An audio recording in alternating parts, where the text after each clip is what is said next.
Hello and welcome. My name is Ajaxpost and we're back here in Transport Fever in another episode in my Get to Know series.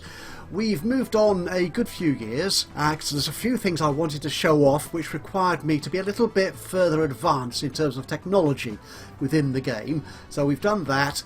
I haven't spent any money, but I have been managing, as you can see here, to pay down my loan. So my loan interest is going down quite a bit. I think we're down to a $3 million loan now, which is all rather good. Now, today's episode is going to be focused on roads and overlays. But just a couple of things I just want to point out before we move on. If you remember the last episode, the last gameplay episode of Get to Know, at least, when we were looking at this game, I added the cargo platforms to my existing passenger station here in Riyadh. What I hadn't noticed then that you can do is you can actually name each of the stations separately. So that they are shown there as two separate icons, and you can only create routes from passenger stations to passenger stations and from cargo stations to cargo stations. So they are treated as two different stations in here, and you can actually give them both names. And what else do I want to say about that? That's probably about it, I think, for the moment. Yeah, there are other things to do with... Oh, I'm going to say it anyway, because, get it out of the way, airports. Airports are obviously quite expensive, and they can be mixed passenger and cargo just like any other transport location, any other station, as it were.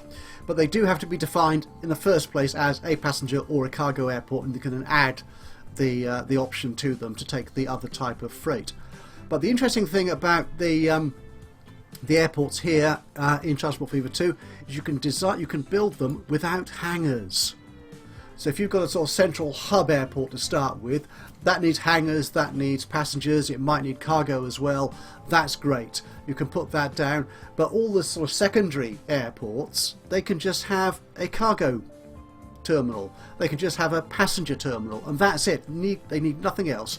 They just need two things in an airport: a terminal for cargo or passengers, and that little building you see on the bottom left of this image, the one with the sort of entranceway, the little sort of decorative entranceway. Can I zoom in on it? No, I can't really. There it is. You see it there with the little building. That's the connection point. And you can add those. That's like sort of the passenger steps or the street access point on the road and rail stations. That's the connection point for your airports. So you need that. I think you can have more than one as well. We may check that in a little bit later in this video. But that's the thing. The airports have those features when you lay them down, which is all rather good.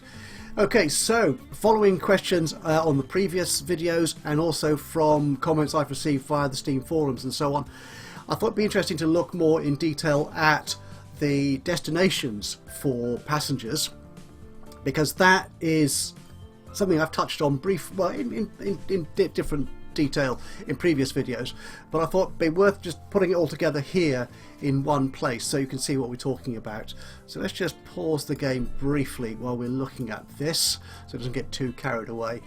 Now, in a town, any town, you can see where people want to go to do either shopping or working. So you can see here in Riyadh, most people in fact, I actually want to go to Tehran, which is across the bay there, and we're currently supplying 72% of the passenger traffic is through our lines. Compared to the internal town bus service within Riyadh, we're only serving 32%. We've got routes to Phnom Penh, that's fine. We've got a route via Phnom Penh off to Shanghai. But we don't yet have routes to Taichung or Baku or Izmir. But you can see there is obviously demand for people in Riyadh to go to those towns. And you can pick that up in any of these towns here. So if we actually go to Baku, which is an interesting town, in the middle of the map, destinations there. Yeah, people want to go to Riyadh. Also want to go to Taichung, which is the next town up, I think. Yep, there it is. If you want to go to Izmir, which is somewhere around here, Phnom Penh, likewise Shanghai. So again, you're getting an idea, even as far as Tehran. So you get an idea here of the distance people will want to travel, and the kind of demand you have, even at this early stage, without you doing anything with those cities, the level of demand for travel to other places. Now, you've got that, so that gives you a good idea of where you can start targeting routes. I think going to Baku will be a good place to start, because that's kind of a hub in the middle of the map. You've got Shanghai, Phnom Penh, Riyadh, Taichung, Izmir over there. So that'll be a great place to put some big hub passenger station. Another way of looking at the passenger demand is through the destinations overlay, which gives you, at first glance, a list of all the routes people are actually using to travel. And here you can see the blue line here is the amount of people actually travelling on those routes in their own vehicles. This is the AI private transport. So that's quite a nice chunk of people we could use. Whereas the green line here is showing how many people are using our vehicles. So that's the buses or whatever that we've got, or in the case over here, the train we've got between Phnom Penh and Riyadh. And here you can see in Phnom Penh, yeah, we're covering a fair amount of the city with our public transport, but there's quite a few AI motorists travelling around here. So it's not a great many. That doesn't look too bad. But you could start thinking, well, actually, I want to keep private traffic separated from my own routes. So there could be ways of doing that. I wonder what they might be. Now, if you want to look at, we'll come to that in a moment, if you want to look in particular places at how many people want to go to Baku, for example, just choose here on the destinations overlay, Baku, and that's where, how many people want to go there from here. So if we go to Riyadh, in fact, how many people want to go to Riyadh? Ooh, quite a few people, a lot of whom are using our public transport. That's really nice. So this is a really good way of identifying where people are, where they want to go to, and you can start prioritising what sort of route you set up, and where, like this city of Baku here, where might be a good place to set up a hub which connects you to all sorts of other new and exciting destinations. There is a cargo overlay, which is good. It tells you where your cargo routes are and what they're doing, but it doesn't tell you who demands cargo, because it doesn't really know that as such. Though you can tell here, obviously, in the towns, oh, this place needs, what's that? Is that tools? I think it is. Tools, yes, and construction materials. So you can tell there the industrial and commercial demands for these towns. And you can see where you're supplying it, the green line here. The other useful thing here is within the towns themselves that you are supplying, you can see the level of demand, the level of supply that you've got to individual industrial and commercial properties. So here in Shanghai, we're only delivering a few construction materials, to be honest. It's kind of a secondary operation for us. But here we're supplying, if I click on that, yeah, 100% to that industrial building. In this one, it's 71%, whereas this building up here, 0%. So it's a really nice way of seeing exactly how good your coverage is when it comes to delivering cargo. And in Riyadh, which is our other main destination for cargo, actually, if we compare the towns themselves while we're here, Shanghai, there you go. So in Shanghai, we're supplying 14 out of 94 Conmat, whereas in Riyadh, we're supplying 33 of 163. So yeah, it's pretty much the same sort of percentage, I suppose. But you can also see here how much good that is doing for your citizens. So we've got 17 residents. 17 residents growing or being added because of that supply, and 20%, 46 residents added because we are supplying Conmat to Riyadh. The other interesting thing here on this display, kind of slightly off topic at the moment, is we can see here the quality issues that affect our resident demand, or our number of residents in these cities. So the crowding of the stations in Shanghai is apparently quite poor, so we're losing 51 residents, whereas in Riyadh it's not so bad, it's actually quite good, and we're only losing 23 residents because of overcrowding at the stations. The interesting thing though here is the emissions, and we'll come on to this in a moment. In Shanghai it's quite poor and we're losing 51 residents again there, but even in Riyadh it's kind of mediocre, and I know why that is, and we're going to come to that as part of this episode. We're losing 46 residents from Riyadh because of our emissions issues in there. So these overlays are very handy for identifying particularly passengers, but also cargo delivery, how successful that is being. Okay, now we'll stay on the overlays, I think, for the moment. We mentioned emissions there, and we've already seen this overlay. Here it is. And first off, it gives you an average of the emissions issues surrounding your towns. And as you can see here in this main road up to Shanghai, it is quite poor. And in fact, if you look over here, if you look at the emissions tab itself, you can move it. Yep. So here, over the mouse cursor, I can see what the emissions level is. I can just sort of run around the town and see what it is generally. And the interesting thing here is, I wondered why are these buildings highlighted? This is because they are the residences. This is the residential area, and these are the buildings that are affected by emissions. Commercial buildings and industrial buildings aren't affected by the emissions problems that you might have in the city. So this is the area that you need to target if you've got any anti-emissions strategies in mind. So that's the place you need to keep emissions low. As we noted in a previous video, this is the average, but you can actually look at the current emissions, and you can actually follow your vehicles around and see how much they're emitting. So if we look at this vehicle here, its condition is bad because it's quite old. It's 22 years old, and the emissions are 75. Now I think these vehicles started with an emissions value, tells you there, this is so good, of 71. So as it ages, the emissions quality, the emissions increase if you've got maintenance set at normal. If you increase the maintenance, which increases the running costs by either 25% or 50%, that emissions level is reduced.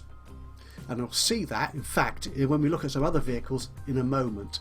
The important thing to notice here, actually, this is a key change they've made when it comes to your vehicles in Transport Fever 2, is running costs do not increase with age. The only thing that increases with age is the emissions. So that's the key factor. It's the emissions that affect how people consider, how people think of your vehicles and your routes, and how much demand there will be in those towns for new houses, which obviously increases population, which increases use of your routes, or decreases it. Now, looking at emissions, let's look at some vehicles here. If we just look at buses, I will turn this upside down. Tehran, Riyadh. Right, now what I've done, these vehicles, these are all old Dux buses. Yep, that's where they are. In fact, if we call up vehicle 30, yeah, we'll have vehicle 30. We'll have vehicle 13 and vehicle 11. There you go. And these are all set at different maintenance levels, and you can tell that here. So this is got high maintenance level, so that's 25% of the original of the base running costs, and that emissions has only increased by 2 in the 22 years. Whereas on vehicle 30 I have implied no maintenance surcharge, the maintenance is normal, so that has grown to 4 to 75 and the condition of the vehicle is bad, therefore, because of the poor maintenance. On vehicle 11, I've set maintenance at very high, which is the base running cost plus 50%, and the emissions are actually just the same as they were when you bought the vehicle. So this actually allows you to keep old vehicles running for almost as long as you want, forever, provided of course their emissions aren't any higher than more modern vehicles. So the issue about replacing vehicles in Transport Fever 2 is going to be, can I reduce emissions? Because emissions is what affects the number of people in your cities, and that affects the number of people using your vehicles. So that's the thing there. So the vehicles, I think, do still rust and age. That cosmetic thing is still going on there, but it actually even affects the horses and carts. But the running costs themselves don't increase, and speed doesn't. This was a question asked on previously. I think it was on one of the comments on one of the videos. The speed isn't affected by the age of the vehicle either. So also, how do you change the maintenance? You go into the vehicle management, and let's pick vehicle 30 here. Actually, we need to go into configure the vehicle. We need to go into the vehicle manager. The vehicle is already selected, and we select the maintenance option here and change that to very high and apply that. And what happens to our vehicle? What will happen is that value will decrease, so the emissions will decrease. I'm not quite sure how long it takes, but it will certainly happen. But once the maintenance kicks in, either within months or a year, to be honest, I didn't spot when it happened, but it will happen. That emissions will reduce and the condition of that vehicle will increase. So you don't in fact need to apply the maintenance charge up front at the very start of the vehicle's life. You can actually apply it towards the end. Okay, now something else I want to look at in here as well is some of the other things which affect the growth of your cities and the growth of your routes, and that's stations. And here you can see how crowded they are. Riyadh doesn't look too bad. This station is obviously busier than the others.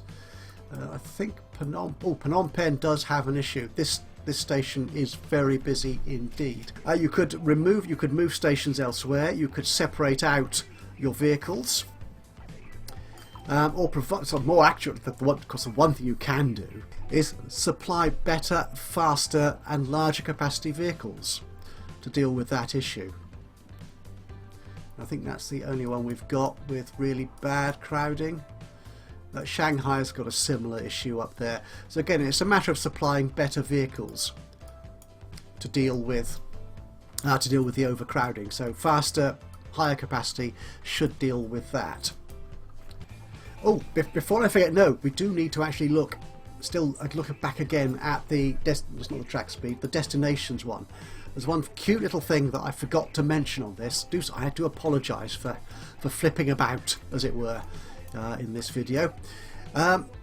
This is showing us obviously where AI traffic is going and where our own traffic is going. Not quite sure why there's a gap there where nobody's travelling down that road, but why is that? No, our buses are travelling. Curious. Maybe nobody actually is. Right.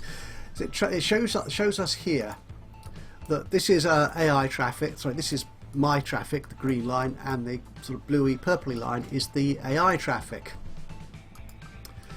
That's fine, but the cute thing is that if I actually replace some of this road, let's say I want to get my this intercity route going faster, which of course you always do, we can put in some country roads here. Let's put in a 4-lane road. Let's replace all this with a little bit of 4-lane highway. It's not a highway, it's a 4-lane country road. Okay, so that's cost us a fair amount of money, to be honest. But the fascinating thing that this does to the destinations display, the overlay for destination, is it shows you separately the AI and your own personal traffic. Now, the interesting thing here is that, yeah, obviously it's real time this, so the number of people travelling in any one direction will vary. So at this end of the road, most of the AI traffic is travelling into Riyadh, and obviously there's a lot of traffic of mine, the green line, going on the outer lanes of these 4-lane roads.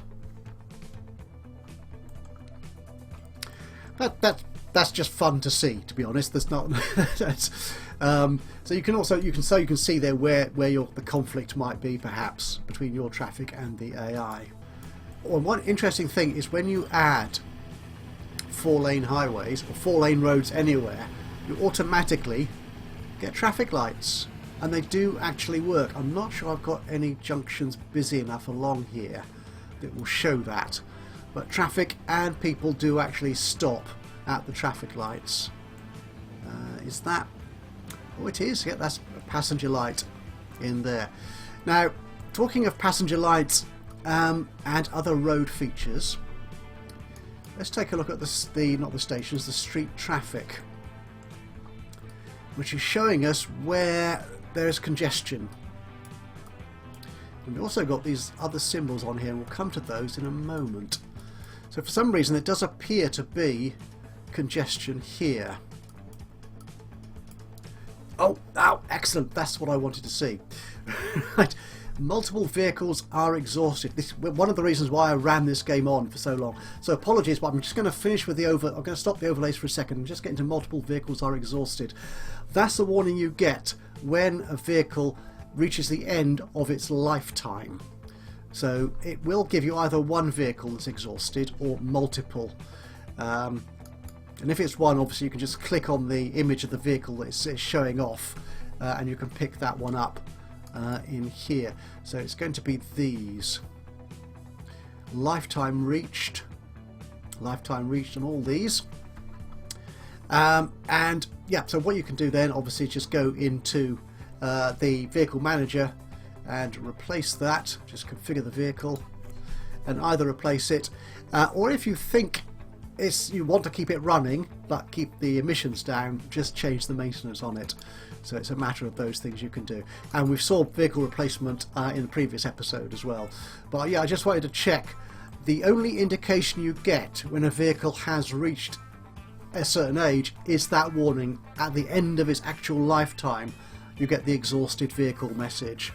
I don't think you get it if you have high maintenance on the vehicles, because obviously it can keep on running for as long as you can afford it, basically, as long as the emissions are within your acceptable parameters. Anyway, back to street traffic.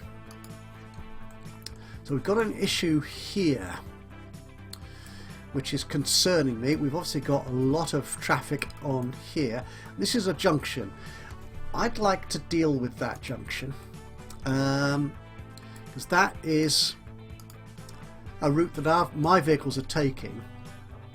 So I'd like to separate out as much AI traffic as I can.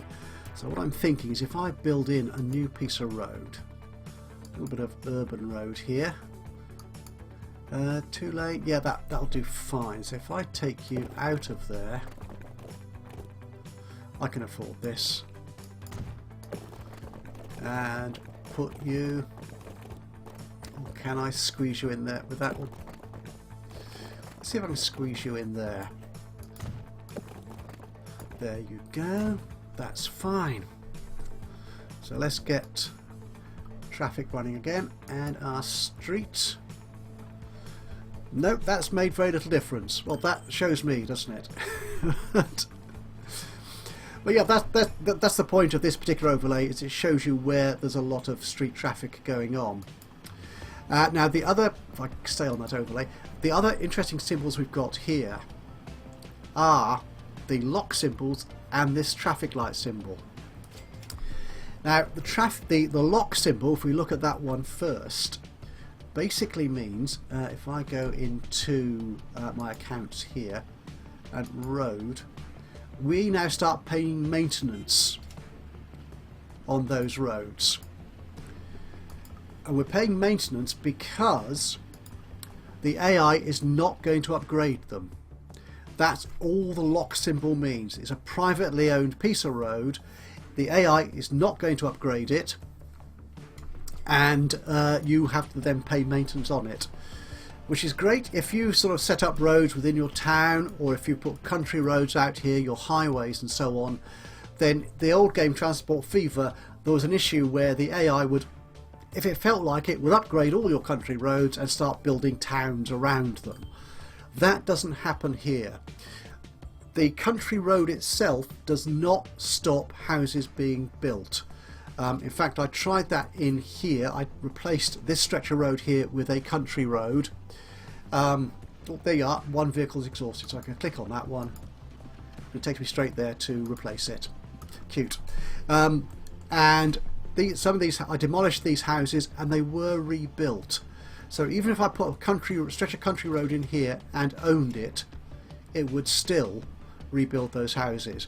Now, from what I've tried briefly, I've not had it running for a great long time, is that tends not to happen on the larger roads, so the 4 lanes and the highways. I've not seen them build houses on them or alongside them. So that may be the issue. But if it's an ordinary sort of 2-lane country road, that's not going to stop it. The thing about locking a piece of road, let's get back here, is that you're paying maintenance on it and the AI will not upgrade it. Issues here we want to deal with in terms of congestion, not particularly here, but if you decide that there is congestion going on here, you can actually manually add traffic lights into the game. So although they're added automatically on 4-lane highways, you can add them yourself to your 2-lane roads as well, if that suits you, if you see a need for that in that particular area. So it's just a matter of going into street traffic and clicking the appropriate icons. Now I could save myself some maintenance costs by taking the lock symbol off these bits of highway, which does mean that the town might actually develop them into a different type of road, but I'm not too worried about that. Okay, the one thing about roads we haven't looked at yet is one-ways, and there's a separate little sign that comes up here. Is the one-way street. Where shall we do this? Let's have a look at my routes. Actually, what I think I could do, yeah, let's do it round here. This will just be an interesting exercise. If we put in a one-way piece of road, this is Medium Street, and we're going to add this to the road. So you can either just draw one-way streets, just build it as you would normally, or you can add one-way. This doesn't cost anything, so making a road one-way does not cost you money. So if we put that in there, if we right-click it, it changes direction. I want it to actually, I don't want it to go in that way, I want it to go in that way and that way. So that's a one-way system around the entrance to the bus station, and we'll see how that's affected the routes. The route is automatically redirected around there, which is all rather cool. So the game looks after that for me, no trouble at all. In fact, logically I suppose I could make that one way as well. Let's do that. Oh, did you say? Right. Here we are. Yeah. There is a cost if you're making a street one way. Actually, if you're upgrading the street without one way, let me just try that. Here we are. Yes, if you're changing the style of a street and some of the houses are near to the street side, to the pavement, to the sidewalk, but aren't actually directly on it, then the game will move those houses for you. So as you can see there, it says 15 buildings will be moved, whereas 5 buildings will be removed. Now, if I try this somewhere else, can I try this somewhere else? What I believe happens here, there must be somewhere where it does this. I think, as we saw before, actually, if you're going to demolish, if there are no houses which are going to be moved, if there are just demolitions, then you won't get this message. It will simply give you the total price for demolishing those houses, and or whatever they are, and building the road. But in this case, it tells me, as you can see here, that these 3 buildings will be removed. They're highlighted in yellow, and 8 buildings will be moved. So if I do that, there they go. So these have been moved. They weren't sort of adjoining, that they weren't directly attached to the road, they were just nearby. And as you can see, that's growing nicely. Actually, if I go to the street map, yep, it's only the country roads, I think, which you automatically own. I may be wrong on that, don't quote me. Okay, so that's the basic street operation. So we've seen destinations, how to work that out. We've looked at cargo overlay. We've looked at the stations and the street traffic overlay. And by means of that, looking at one-way systems, traffic lights, and road ownership. Road ownership simply means you pay maintenance and the AI will not upgrade that road. It does not mean the AI will not rebuild along that road, even if it's a bit of country road in the middle of a town. Now, I don't know if that applies to highways. I've not been able to test. Oh, hang on, what's this? That was built in 1932, so it is building that bit of that building there. Yeah, I'm not sure there's a way of stopping the AI building alongside a road. That may be the conclusion we have to reach, I'm afraid. Okay, now, although this video is running a little bit long, there's just one more fun thing I want to show you in terms of roads and so on. But for that, I think I need, yep, to change map. So bear with me a second, I'll have a quick flash of a video effect and we'll be in a new place. So, hello, welcome back.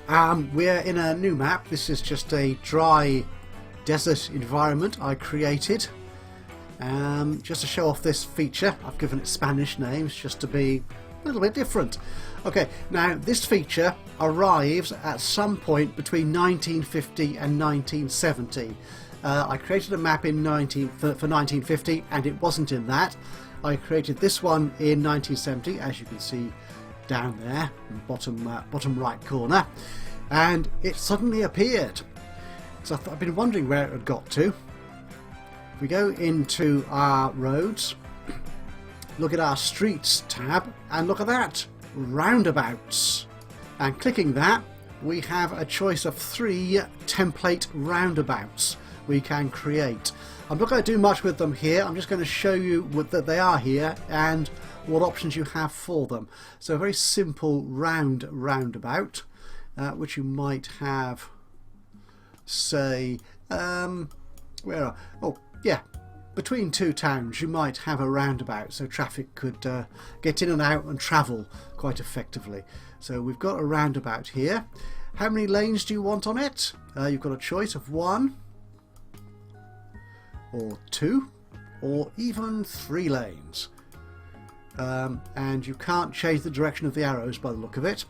The inner radius, however, so if you want a nice big roundabout, you can extend the radius to 60. That is quite substantial. You probably need that if you've got big trucks hurtling down the motorways coming to this. And notice you do have, have I got a there's a station there. There are connection points off this. So if you for some reason want to add bus stops or train stations or whatever to the roundabout, you can actually attach them to it by the look of it. But we're not going to do that. So what we'll do, we'll just demolish a little bit of road. In fact, let's get rid of this. Let's put ourselves a little roundabout in there. It doesn't need to be that big, just 2 lanes will do. So can we... Okay, so how do they attach? This is going to be fun, isn't it? So if we slip you there, and we've got a piece of ordinary road. That looks like a 4-lane with bus lane. Just check. Yes, it is. So can I connect you? I can. To that. You're a bit of medium road without. So I can connect you like so. That doesn't look like a very good junction, but what the heck. And a bit of country road. We'll make it a bit of proper 2-lane country road connecting in there. That's excellent. Just to check my point, can we put bus stops on here? Oh, we can. Passenger stations? Yes. They will connect to that, so people can walk around roundabouts. That's nasty, but there you are. That's a basic roundabout. As we saw, we've got 2 other choices we could make. We've got the T junction, which is this one here. And again, we can have 2 or 3 lanes. And it could be small, medium, or quite large. So that's the large, that's the small. And beast of beasts, the what's it called? The cross cloverleaf, that's what it's called. So again, the number of lanes, 2 or 3 on the roads, on the main roads, the highways, not the slip roads obviously between the lanes, and a medium or large. And that's the job done. Okay, as Tom did tell us when he was showing off the roundabouts, you can build them yourself. So I'm just wondering if you can, how easy that would be. Actually, what we want is one-way streets. There you go. So we've got that there and around like that.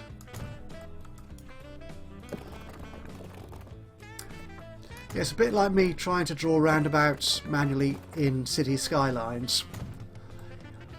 They sort of go round, but they're not exactly circular in a real sense.